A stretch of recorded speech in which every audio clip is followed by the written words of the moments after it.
Carinhosamente, bom dia, amigos ouvintes da 87,7 FM. Hoje, dia 7 de agosto de 2022, abrindo mais um dia de estudo, abrindo esta sala de aula para estudarmos juntos novamente. E hoje o tema vai ser muito interessante. Vamos abordar, como fazemos sempre no início de cada mês, estamos abordando a obra O Livro dos Espíritos, com a presença marcante do Evandro Silva, e nós vamos estudar hoje o destino, da morte, o destino das crianças depois da morte, o destino das crianças depois do desencarne.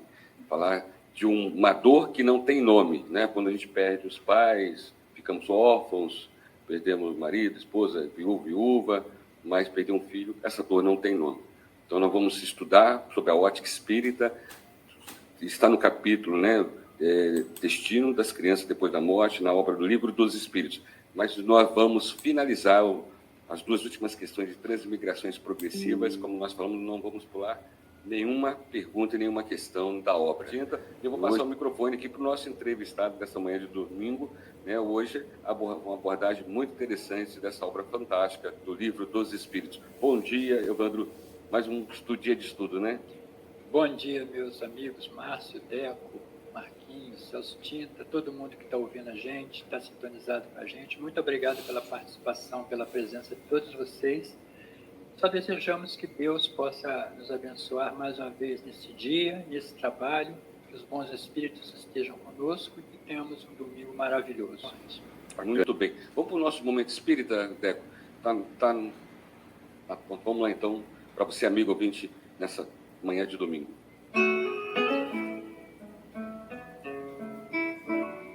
Momento Espírita.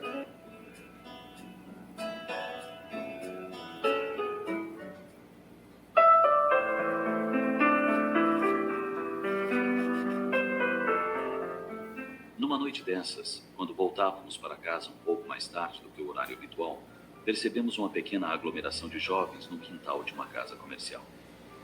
Fora do horário de expediente, a casa estava fechada, o que a tornava propícia à invasão dos desocupados.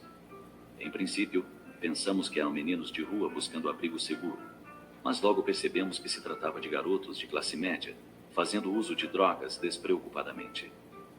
Sentimos profunda compaixão por aqueles meninos tão novos e já sem rumo. Perdidos nos cipoais das drogas, num caminho de difícil retorno. Logo em seguida nos perguntamos: onde estão os pais desses jovens? Será que sabem o que fazem seus filhos? Ou será que não estão interessados no assunto? Grande parte dos que se iniciam nas drogas logo adentram pelo caminho do roubo e de outros crimes, afundando-se cada vez mais num redemoinho sufocante. Estudos sobre a delinquência infanto-juvenil, feitos na Universidade de Harvard, Estados Unidos, revelaram os seguintes dados: 60% dos menores delinquentes têm pai e mãe que bebem excessivamente. 65% desses menores têm permissão dos pais para fazerem o que bem entendem. 60% provém de lares onde o marido e a mulher não vivem em harmonia. 70% são de lares onde não há recreação de espécie alguma. 80% têm pais que não procuram interessar-se pelos amigos dos filhos. 80% desses jovens queixam-se da indiferença da mãe. 60% queixam-se da indiferença do pai. A grande maioria provém de lares desfeitos. Raros recebem qualquer espécie de ensino religioso. Temos dessa forma as características gerais e bem acentuadas das casas onde começa a delinquência. São casas e não lares, porque o lar tem outro significado. Isso nos faz lembrar de uma pequena história para ilustrar a diferença dos termos. Devido à falta de casas perto da base militar onde servia, um jovem médico viu-se obrigado a viver com a esposa e 3 filhos pequenos num acanhadíssimo quarto de hotel. Um amigo, preocupado com a situação, aproximou-se da filha do médico, uma menina de 6 anos de idade, e lhe disse: "Que pena vocês não terem um lar, não é mesmo?" "Oh, nós temos um lar, sim senhor", respondeu a menina prontamente. "O que não temos por enquanto é uma casa para abrigá-lo." Pensando nisso, concluímos que aqueles garotos soltos na noite por conta própria não eram meninos de rua no sentido usual do termo, mas certamente eram meninos sem lar.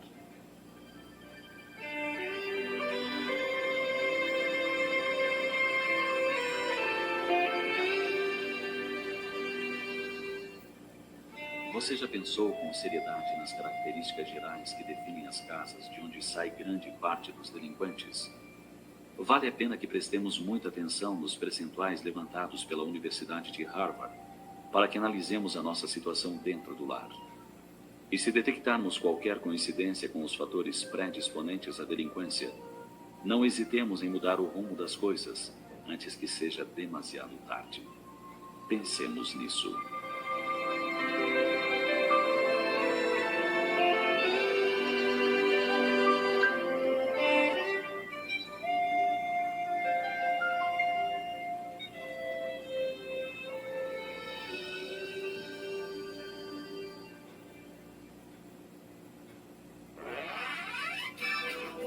ZYL 913, Rádio Comunitária 87 FM de Três Rios, Rio de Janeiro, transmitindo ao vivo pela frequência modulada de 87,7 MHz. 87 FM, essa rádio é nossa.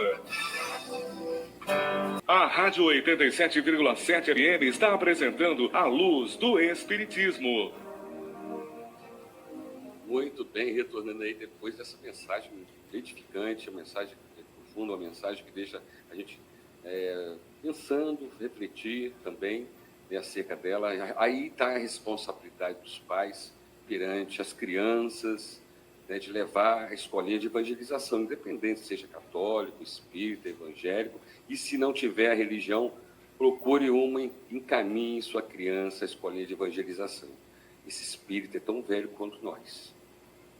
Você não sabe o espírito que está recebendo no seu lar. Né? Então, por favor, faça essa caridade dentro do seu lar, encaminhando a sua criança a uma escolinha de evangelização. Se tem uma igreja católica perto da sua casa, leva na igreja católica. Se é uma evangélica, leva, então, no evangelho. Se você não puder caminhar muito, dá também numa casa espírita. Não importa. Né? Deixa uma semente do bem para ter esse problema que foi colocado aí na situação com relação ao momento espírita de hoje. Né?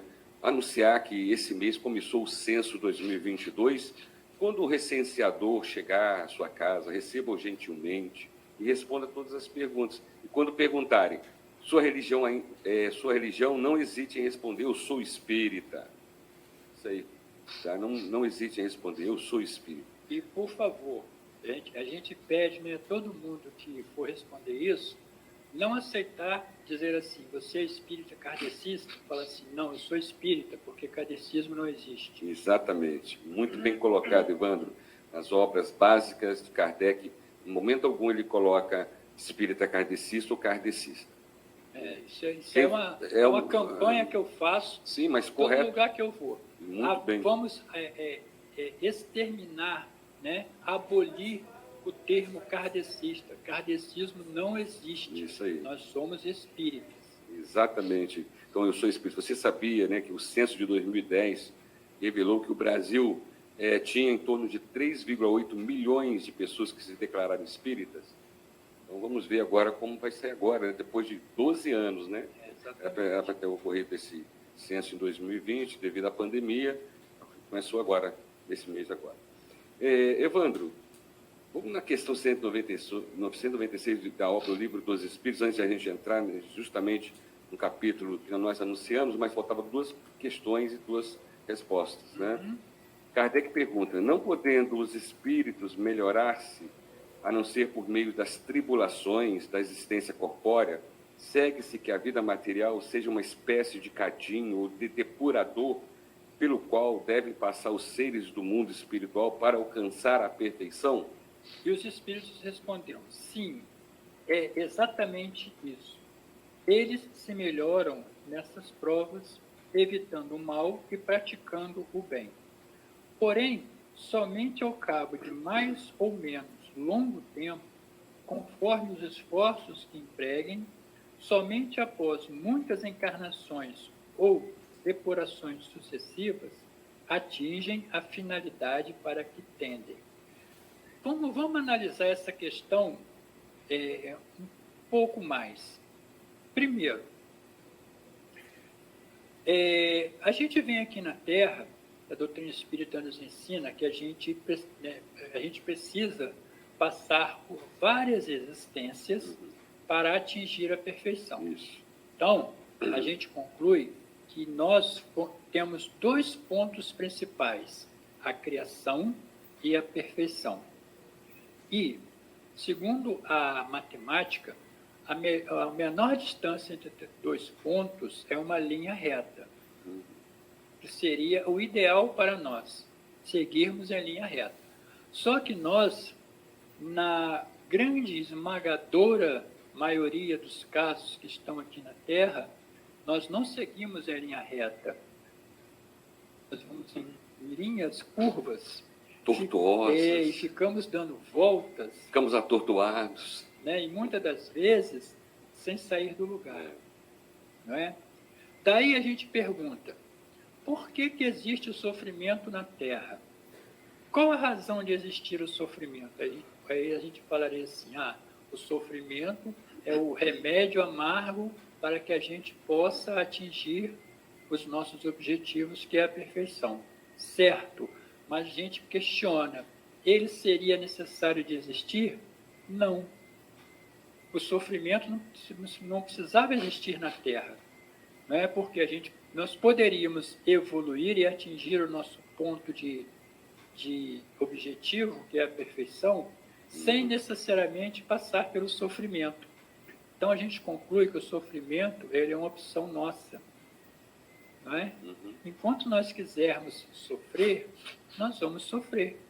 Então, a partir do momento em que você fala assim, bom, eu não quero mais sofrer, agora eu vou fazer as coisas certas, ele vai deixar de existir.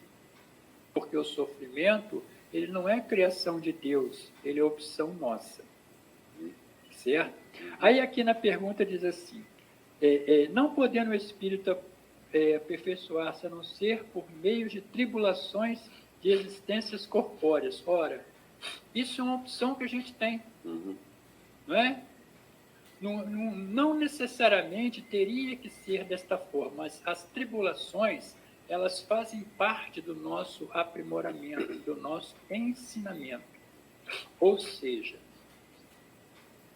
nós somos espíritos ainda em desenvolvimento. Então, quer dizer que o erro, ele faz parte da nossa vida, não é? Nós não vamos, ninguém que está aqui na Terra vem pronto. Nós estamos em construção.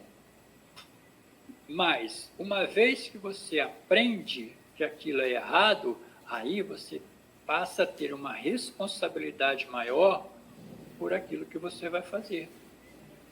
Não é? Isso aí. Vamos citar um exemplo. Eu estou na doutrina espírita há 43 anos. Então, hoje, eu não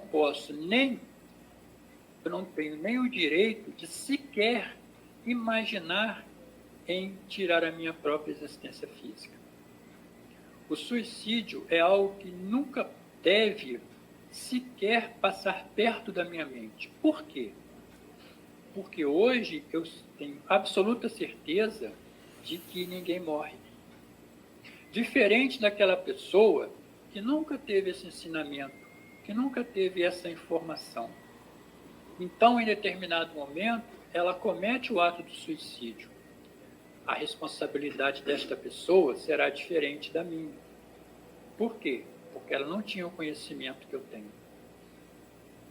Por isso que Jesus disse, muito será pedido, a quem muito foi dado. Então, se eu tenho essa informação, como eu vou justificar eu ter cometido esse ato se eu sabia que a morte não existe?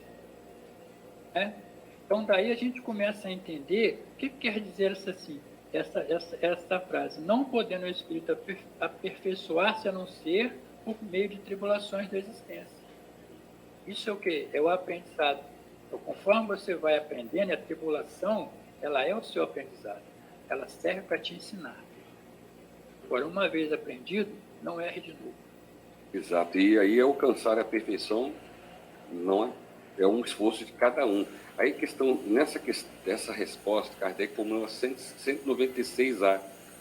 É o corpo que influi sobre o espírito para que esse se melhore ou é o espírito que influi sobre o corpo? Teu espírito é tudo. teu corpo é simples vestes que apodrece eis tudo. Ou seja, o que é eterno? É o corpo ou é o espírito? O que Deus criou? Foi o corpo? Deus não criou o corpo. Deus criou o espírito. A parte inteligente da criação é o espírito, não é o corpo. O corpo, ele é simplesmente a ferramenta que o espírito vai utilizar para poder agir na Terra. Que aí muitas vezes a gente Desenvolvimento dele. Exatamente. Desenvolver. Exatamente. Aí muitas vezes É a a gente... ferramenta. Sim. Ferramenta de trabalho. Aí, Marquinhos, muitas vezes a gente fala assim, eu errei porque a carne é fraca. Não é assim, gente? Tem um termo aí? É. Eu errei porque a carne é fraca. Não, a carne não é fraca, não. É o Não, espírito que é fraco. É o espírito que é fraco, é o espírito que é inferior, porque a carne, é matéria. Né? A matéria, ela é inerte. Ela não é nem boa e nem má. É matéria. Né? O corpo, ele não tem a responsabilidade da nossa vida. Quem tem somos nós, como espírito. Só que a nossa tendência, geralmente, é sempre colocar sobre outras pessoas ou outras circunstâncias as nossas responsabilidades. Né? E assim, a gente está sempre querendo justificar os nossos erros. Tentando dar um jeitinho.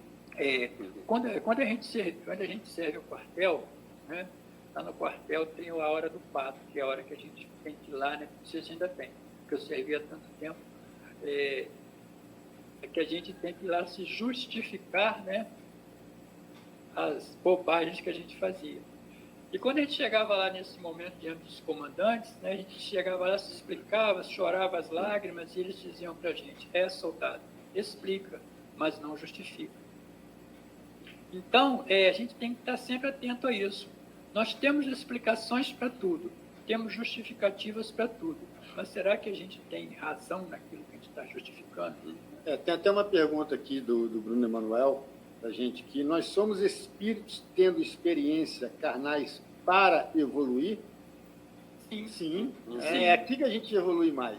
A gente aprende lá em cima e a gente tem que colocar em prática aqui embaixo. Lá é a aula, que é a prática. Né? Porque quando a gente está aqui na Terra, a matéria, ela limita os nossos sentidos. Não é? Quando a gente sai da matéria, nós voltamos a ser simplesmente espírito, as nossas sentidos, as nossas lembranças, elas são liberadas. Então, quando a gente analisa toda a nossa trajetória, nós vamos ver que tudo tem uma razão de ser e de acontecer. Então, aquilo que você aprendeu, aquilo que você adquiriu ao longo do seu caminho, ele vai estar com você. Às vezes, nós não conseguimos captar essa informação, porque ela está, vamos dizer assim, ela está arquivada. Mas no momento certo, ela é ativada. Por quê? Porque você já conhece aquilo. Agora, se você vai fazer correto ou não, aí é opção sua. Aí ele ainda continua aqui, ó. Ele pergunta, ó, somos espíritos tendo experiência carnais para evoluir ou buscamos a perfeição espiritual quanto humanos? Quer dizer, a perfeição espiritual, ela vai acontecer enquanto somos espírito. Estamos evoluindo como espírito. O corpo... Nós precisamos do corpo, né? Mas nós precisamos do corpo para quê? Apenas para que possamos viver aqui na Terra, que é um mundo material. Quando a Terra for um mundo evoluído, nós não vamos precisar mais do corpo físico. Não vamos precisar mais dele. Outros mundos habitados em que você não precisa do corpo físico. Mas no momento em que nós estamos, no momento em que a gente está vivendo hoje, o corpo ele é primordial para que a gente viva aqui, certo? Agora, a evolução é do espírito. É o espírito que adquire a experiência. É o espírito que é responsável pelos atos praticados. É o espírito que vai exercer o aprendizado que ele já adquiriu. Então, a evolução é espiritual, não é física. A evolução física, ela é apenas nas condições da matéria que você tem. Né? Há séculos atrás, o nosso corpo material, ele era diferente do que ele é hoje. Sim, mais grosseiro. Mais bruto. Né? Uhum. Por quê? Por causa das condições de vida que a gente tinha. Né? Verdade. Hoje, o nosso corpo ele se transforma de tal forma em que nós não vamos precisar mais tanto usar a força física. Hoje nós temos máquinas, equipamentos que fazem um trabalho pesado. Então, nós vamos começar a desenvolver o quê? A parte intelectual. Não é? Então, aquele trabalho braçal que a gente conheceu há 50 anos atrás, ele está deixando de existir. Então, não é mais necessário que você tenha uma força física imensa para fazer um trabalho que você vai ficar diante de um teclado. Você vai usar a mente, não é a matéria, o corpo físico. É verdade. Para fazer esse comparativo, Kardec também termina o capítulo, né, Evandro, fazendo um comparativo da natureza física. Ele coloca assim: no suco da videira encontramos uma comparação material dos diferentes graus da depuração da alma. Ele contém um licor que se chama espírito ou álcool, mas enfraquecido por uma porção de matérias estranhas que lhe alteram a essência. Essa só chega à pureza absoluta depois de várias destilações. Em cada uma delas, das quais se despoja de algumas impurezas, o corpo é o alambique no qual o espírito tem que entrar para se purificar. As matérias estranhas são como o perispírito, que também se purifica à medida que o espírito se aproxima da perfeição. Exatamente. Né? Quer dizer, aquilo que a gente falou, quanto mais o espírito vai evoluindo, menos na matéria ele precisa. Ele vai ficar mais destilado, vai ficar mais puro. Né? Usando matéria menos densa, mais sutil. Exatamente. Né? Vamos citar um exemplo. Quando a gente está aqui na Terra, se eu tiver que me deslocar de um lugar para o outro, eu preciso caminhar. Demanda o quê? Esforço físico. Quando eu estou fora da matéria, eu sou um espírito, eu não preciso caminhar. Basta eu pensar. O meu deslocamento, ele será na velocidade do pensamento. Então, o espírito não precisa caminhar. Isso depende do grau de evolução do espírito, né? Exatamente. Quanto menos evoluído... material ele é, quanto mais espiritual. Uhum. Basta ele pensar. Isso aí, se desloca. E esse deslocamento ele é tão rápido que ele pode ir de um planeta a outro, apenas com pensamento. Verdade. E agora vamos entrar, Evandro, dando continuidade à obra O Livro dos Espíritos, capítulo que fala o destino das crianças depois da morte. Né? Como nós abordamos no início, é uma dor que não tem nome, né? Porque quando a gente fica viúvo, né? Perde a esposa fica viúvo, tem um nome, né? Perder os pais, fica órfãos, mas perder o filho não tem dor, né? Não existe nome para essa dor. Aí Kardec, na questão 197, formula a seguinte questão: o espírito de uma criança morta em tenra idade poderá ser tão adiantado quanto de um adulto? E os espíritos responderam: algumas vezes, ou é muito mais, porquanto pode dar-se que muito mais já tenha vivido e adquirido maior soma de experiência, sobretudo se progrediu. Quando eu tinha 12 anos, mais ou menos, eu morava lá no Rio, né? E a gente participava da Igreja Católica, e lá existia um projeto da igreja chamado Projeto para o Mundo Novo, né? Que cuidava de jovens, de crianças, né? Lá na favela que a gente morava. E certa vez aconteceu um fato justamente desse, que uma criança de 5 meses, se não estou enganado, veio a morrer de repente. Uhum. E a gente acompanhou, porque eram nossos vizinhos, né? A dor daquela família de perder aquela criança tão cedo. Então, quando chegou lá no dia do encontro nosso lá, eu perguntei ao nosso instrutor Jorge por que acontecia isso, por que a criança nascia e morria assim de repente. E ele me respondeu: que isso era um mistério de Deus. E quando acontecia isso, era porque essa criança ia para o céu e virava anjo. Então, eu, no meu alto dos meus 12 anos, eu perguntei, então, por que Deus deixou crescer? Por que Deus fez anjo também? Não é? E cresceu até bastante. cresci bastante, muito, demais. E essa foi uma das questões que me trouxe para a doutrina espírita. Legal. Porque essa questão, essa pergunta, ela ficou na minha cabeça durante 4 anos, né? Então, aos 16 anos, quando nós descobrimos a doutrina espírita, nós conseguimos entender que a criança não vai para o céu e não vira anjo, né? Ela simplesmente cumpriu uma etapa na sua evolução, na sua encarnação, né?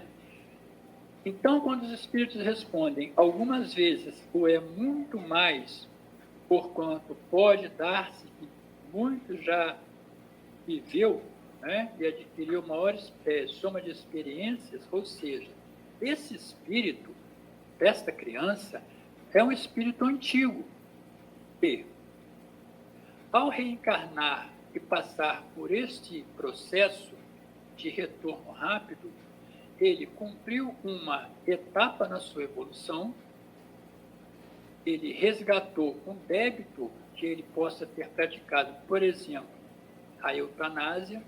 Então, as pessoas que são a favor da eutanásia, que acham que vão aliviar o sofrimento, geralmente são pessoas que não têm o conhecimento de que a morte não existe. E vão estar interrompendo um processo reencarnatório que terá que ser cumprido numa próxima existência. Tá. Mesmo que seja um segundo, vai ter que ser completado. E também é um resgate para os pais, que, de alguma forma, participaram da causa dessa necessidade. Né? Então, algumas vezes,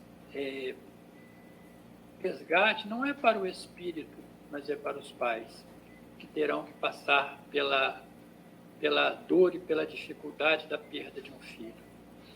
Então, isso aí é uma coisa muito importante que a gente tem que analisar, porque existem várias situações que envolvem esse problema. Mas o mais importante é nós entendermos que Deus jamais, em momento algum, seria tão perverso desta forma, de deixar que nós recebêssemos um ser tão mimoso, tão frágil, que nos inspira tanto amor, e de repente levar ele embora assim, por vontade dele. E eu afirmo para vocês, se Deus fosse assim, eu não acreditaria em Deus. Eu não consigo conceber um Deus desta forma, de uma perversidade tão grande, né? De fazer com que as pessoas sofram tanto, e deve ser uma dor terrível, uma dor que não tem consolação. Isso, não tem nome, né? Só pelo seu prazer? Não, Deus não é assim. Isso aí. Deus não pode ser assim, né? Então, quando a gente entende o processo da chamada reencarnação completista, que é um complemento de algo que ficou faltando ali atrás, você começa a entender que Deus é bom. Ele te deu a oportunidade de você receber aquele irmão que precisava passar por aquele momento, e que isso, por mais difícil e doloroso que seja, é um remédio. Vai servir para que você, pai, você, mãe, possa, vamos dizer assim, se livrar daquelas culpas do passado. E, no futuro, você poderá receber esse espírito novamente, agora sim, para uma longa trajetória aqui na Terra. Muito bem. Você está na questão 198 do Livro dos Espíritos, Evandro. Kardec formula a seguinte questão: Por não ter podido praticar o mal, o espírito de uma criança que morreu em tenra idade pertence às categorias superiores? Se não fez o mal, igualmente não fez o bem. E Deus não o isenta das provas que tenha de padecer. Se for um espírito puro, não o é pelo fato de ter animado apenas uma criança, mas porque já progredira até a pureza. Ou seja, esse corpinho hoje, frágil, delicado, mimoso que a gente está vendo, tem ali um espírito que tem uma bagagem espiritual muito intensa, muito antiga. E quando ele tem uma posição superior espiritualmente a nós, os pais, ele vai conseguir lidar com isso de uma forma muito mais fácil. Não é? É frequente, por exemplo, a gente ver casos de crianças que foram brutalmente assassinadas, né? A gente tem exemplos aí aos milhares, e que vêm, através da psicografia, consolar os pais e mostrar que foi necessário que aquilo acontecesse. Não é? E eles demonstram uma maturidade espiritual muito grande. E a gente tem casos, né, como daquele menino lá no Rio que foi arrastado lá no carro, né, pelo cinto de segurança, João Vitor, acho que não estou enganado, né?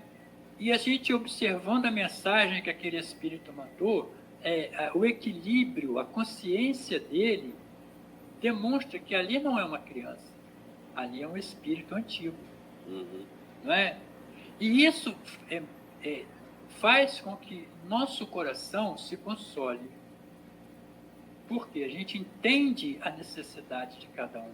Por mais doloroso, por mais difícil que isso seja para nós, não é? E até nós mesmos, que muitas das vezes não temos ligação nenhuma com essas pessoas, nós sentimos como se fosse nosso. Há anos atrás, um menino nasceu sem o céu da boca, sem a garganta. Uma criança. E ele viveu aqui 43 dias. E foi uma situação muito difícil. Por quê? Porque ele não podia se alimentar e respirar ao mesmo tempo, porque ele não tinha a garganta. Era um buraco. Um vácuo ali. É um vácuo, tudo aberto. Então essa criança ficou aqui 40 e poucos dias. E foi um sofrimento muito grande para aqueles pais. Então esse menino volta e conta a sua história. Esse espírito volta anos depois e conta que ele era noivo de uma moça que faltavam meses para o casamento, se não me engano, 2 meses, e essa moça fugiu com seu irmão. E ele, no desespero, pegou um copo de veneno e tomou. E aquele veneno destruiu todo o seu aparelho respiratório, sua garganta, sua laringe, tudo. Por isso ele reencarnou daquela forma. E que ele agradecia aos pais que foram a sua antiga noiva e o seu irmão, que o receberam como filho nesta condição. Nossa. A oportunidade que ele teve de começar a resgatar esse débito. E que ele voltaria no futuro, mas voltaria mudo, porque ele teria que reaprender a falar. A situação de lesar o próprio perispírito, né? Como reflete, às vezes, encarnações posteriores. Né? Este caso nos exemplifica de como que Deus é bom. Por um ato pior que a gente tome, nós vamos sempre ter a oportunidade do reajuste, mas esse reajuste tem condições, claro, porque quando você pratica um ato, esse ato tem consequências. Sim. Né? Somos escravos das nossas ações. Então, a dor, o sofrimento é a consequência do ato tomado. Por isso que a gente falou lá no comecinho do programa. É necessário a gente sofrer? Não. Então, por que a gente sofre? Porque a gente quer. Simples. Não é? Se você fizer as coisas tudo direitinho como tem que ser, você não vai sofrer. Você não vai ter que passar por dificuldade. Não é? Então, todos esses processos são reajustes na nossa vida, na nossa caminhada espiritual. Muito. Evandro, questão 199 da obra O Livro dos Espíritos, Kardec formula a seguinte questão: por que a vida se interrompe com tanta frequência na infância? A curta duração da vida da criança pode representar para o espírito que a animava o complemento da existência precedente, interrompida antes do momento em que deverá terminar a sua morte. Também não raro constitui provação ou expiação para os pais. Nós já comentamos sobre isso aqui, né? Uhum. Mas deixa bem claro, né, que é uma prova e expiação para os pais e também, às vezes, é um remédio para o espírito.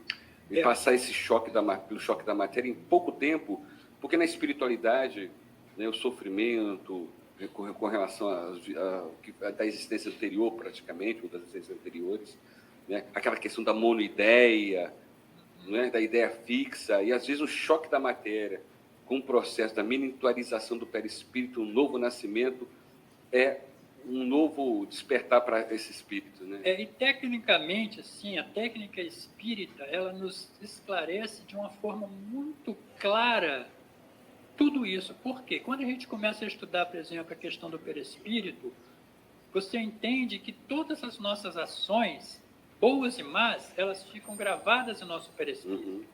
E quando isso acontece, é uma forma que tem o espírito de limpar o seu perispírito, deixando essas energias negativas no corpo, na matéria. Então, a matéria ela absorve essas energias, tira do perispírito e automaticamente libera o espírito.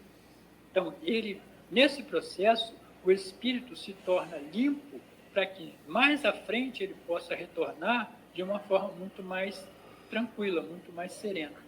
Agora, com essa resposta, né, Kardec formula 199A. Em que se transforma o espírito de uma criança que morreu em tenra idade? Recomeça outra existência, ou seja, não vira anjo. Não vira? Não vira. Não é anjo. Porque senão, gente... Volta de novo. Vamos imaginar que um grupo de espíritos... Deus cria, então, pessoas diferentes das outras. Deus criou... nós que estamos aqui já numa determinada idade da vida, a gente já errou e acertou, a gente já fez coisas certas, já fez coisas erradas. Aí Deus vai criar alguém e que vai levar essa pessoa, esse espírito, para o céu, para o paraíso, sem dar a oportunidade ele de errar ou acertar. Então aí Deus não seria justo. E fez você crescer pra caramba. Exatamente, porque quase 2 metros de altura, para me fazer muita bobagem, viver aqui 59 anos, ter Agora, oportunidade... se você não vai ser anjo, que você errou demais. Aí eu faço uma grande bobagem e vou para o inferno. Espera aí, mas qual a diferença minha daquele que ficou aqui alguns dias, agora está lá se deleitando no céu? Então Deus não gosta de mim. Não foi a mesma oportunidade. Não foi a mesma oportunidade. Então Deus não é justo. Então não existe privilégio na lei de Deus. E aí Kardec faz um adendo muito importante acerca dessas questões, que inclusive encerra este capítulo, né?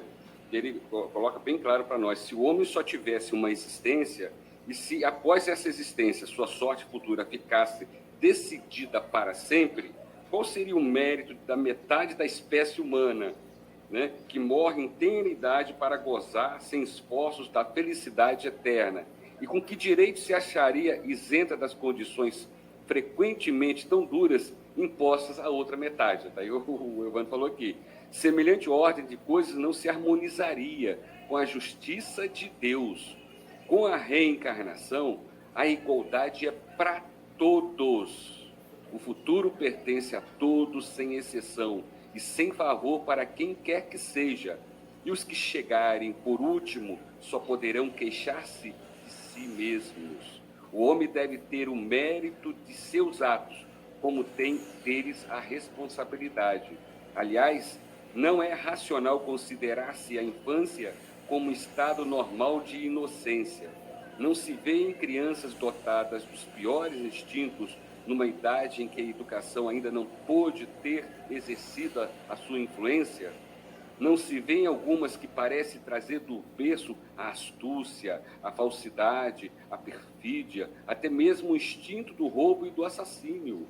Não obstante os bons exemplos de que estão cercadas, a lei civil as absolve de suas más ações, porque, diz ela, agiram sem discernimento. E tem razão, porque de fato elas agem mais por instinto do que intencionalmente. Mas de onde podem provir instintos tão diversos em crianças da mesma idade, educadas nas mesmas condições e sujeitas às mesmas influências? De onde vem essa perversidade precoce, se não da inferioridade do espírito, já que a educação em nada contribuiu para isso?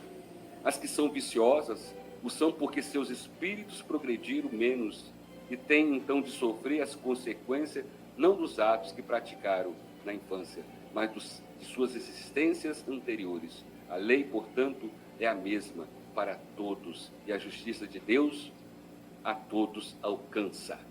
Olha que mensagem edificante. Nós estamos até arrepiando.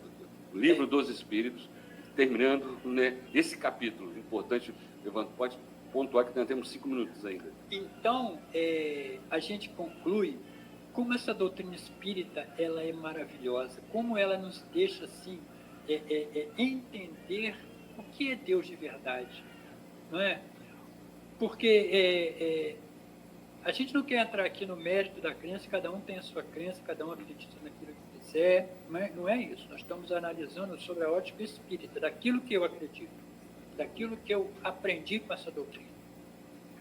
Eu volto a afirmar para vocês, se não fosse a reencarnação, se não fosse a ideia que a doutrina espírita me dá, eu não acreditaria em Deus, eu seria ateu. Porque eu não posso conceber um Deus que trata as pessoas diferente, que não dá a mesma oportunidade para todo mundo. Não é? Vocês agora, por que se a gente está no mesmo planeta, se a gente está no mesmo mundo, são questões tão diferentes? E Deus olha isso com parcimônia. E Deus olha isso e fala assim, deixa para lá, não tem nada com isso não. Deus está sentadinho lá no seu trono, lá no céu, né? Trono todo de ouro, cheio de riqueza. E olha os seus filhos aqui passando por tantas dificuldades, por tanta fome, por tanta doença. E ele olha isso assim com passividade? Não, Deus não pode ser assim não. Eu jamais aceitaria um Deus assim. Então, quando a gente lê isso aqui que está escrito no Livro dos Espíritos, a gente vai entender que Deus é bom. Sabe por quê? Porque Ele te dá a oportunidade, primeiro, de você errar. Porque você tem que aprender com o seu erro. E depois Ele te dá a chance de você provar para você mesmo, e não é para Deus, é para você, que você já não vai errar de novo. Você vai ter a oportunidade de consertar o seu erro. E Deus vai olhar para você e vai falar assim, vai te colocar lá no inferno e te esquecer lá.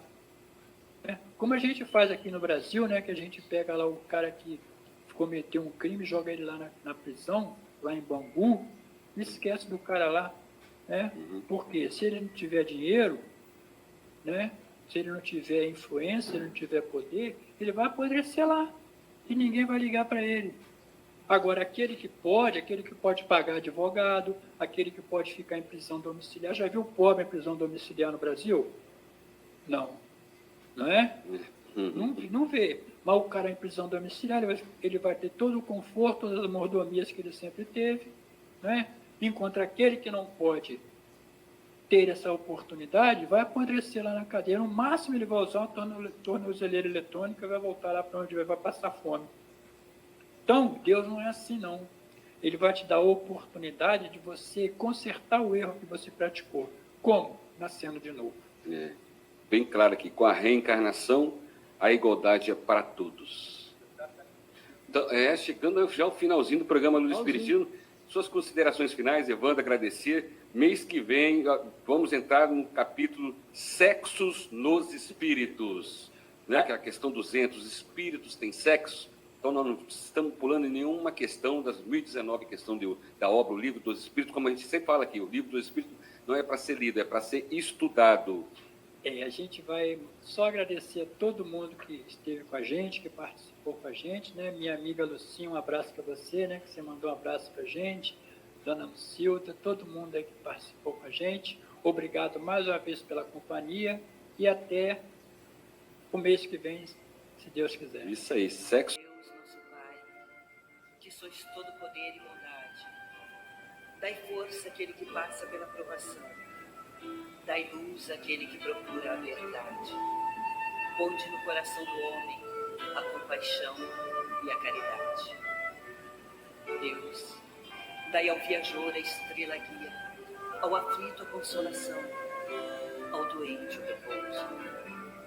Pai, dai ao culpado o arrependimento, ao espírito a verdade, à criança o guia, ao órfão o Pai. Senhor, que a vossa bondade se estenda sobre tudo que criastes. Piedade, Senhor, para aqueles que não vos conhecem, esperança para aqueles que sofrem. Que a vossa bondade permita aos espíritos consoladores derramarem por toda parte a paz, a esperança e a fé. Deus, um raio, uma faísca do vosso amor pode abrasar a terra.